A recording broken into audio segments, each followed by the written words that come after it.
Hey everybody, welcome to a Tuesday Mic Talk. Glad you guys are here with us at Song and Sword. God is doing some amazing things, and if you stay tuned, I promise you this Sunday, you need to tune in. This Sunday at 10 a.m. On Song and Sword, we're going to announce some really cool stuff. God is bringing together a ministry that we didn't know what we were going to do. Here's what I tell people all the time. I'm like, I didn't know what I was going to do 4.5 or 5 months ago, but I was going to preach. And God's done the rest of it, and I've got some exciting stuff to share with you. So stay tuned this whole week, and I'll probably say something every day leading into Sunday. I am with my wife and kids, and we are enjoying some rest. We are getting ready for what God's going to do. And what we said yesterday is God didn't design us to keep going all the time.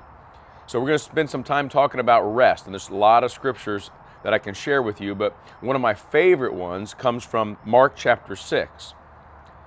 Jesus sent out his apostles, and they had done some work for him, some kingdom work for him, and they came back to him. Jesus, in the meantime, had also heard of the death of his cousin, John the Baptist. And I think these two things play into what happens next. In Mark chapter 6, I'm going to give you some tips for when it's really, really important for you to find some rest. It says in chapter 6 of Mark, verse 30, the apostles returned to Jesus and told him all that they had done and taught. And he said to them, come away by yourselves to a desolate place and rest a while. For many were coming and going, and they had no leisure to eat, and they went away in the boat to a desolate place by themselves. Come away. Here's the verse, verse 31, come away by yourselves to a desolate place and rest a while. There's so many things. I could preach a 5-point sermon on this one, but I want to note mostly today what made Jesus say, come away, get away from all of this. Well, two things that happened, two big emotional charges. One was the apostles had just done some great ministry. They had exerted a lot of energy. They had given themselves to something great for the kingdom.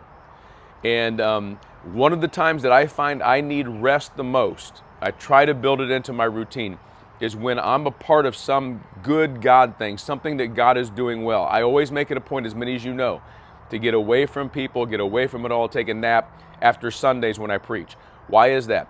Because I've expended a bunch of spiritual energy, and now I'm tired and I'm emotionally drained. And now I have to recharge in the presence of God. The other thing that happens here is that Jesus hears of the death of John the Baptist. Now, he knew what was going to happen. It's not surprising, just like his crucifixion wasn't surprising. But still, it's an emotional loss for him. It's his relative, John the Baptist. It's the one who began to preach Jesus very first to him.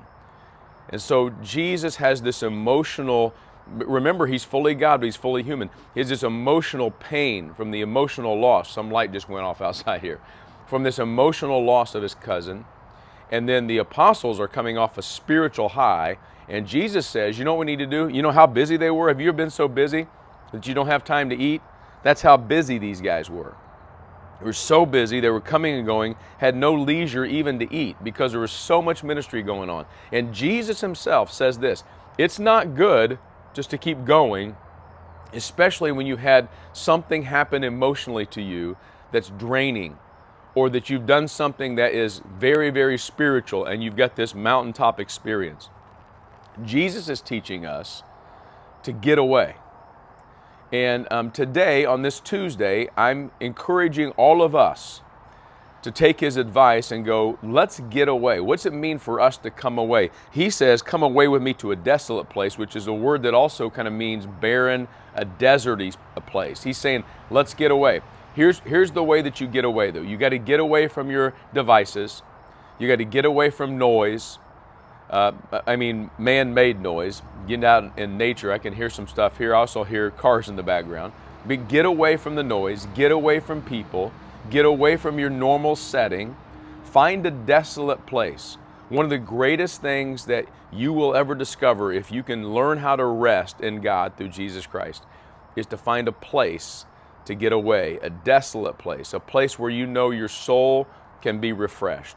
Think of rest not as just taking a nap and being lazy. Think of rest as getting away so that you can renew after exerting a bunch of energy like the apostles, or after going through an emotional loss or some pain like Jesus had. Those are the two biggest times where I find in my life I need to get away. What if you don't get away and rest? What if you just keep going, keep going, keep going? Then you're susceptible to Satan's temptations. That's what I really believe. I really believe that most people don't sin because they go, I'm just a bad person, I'm going to do something bad. I think they get tired, they get worn out. Before you know it, their defenses are down. Come away with me, Jesus says. Get some rest. Today, find 15 minutes, find 30 minutes. Take half a day this week, whole day this week, and find a place and get away and let Jesus help you rest your souls. God bless you guys. We'll see you tomorrow. Happy Tuesday.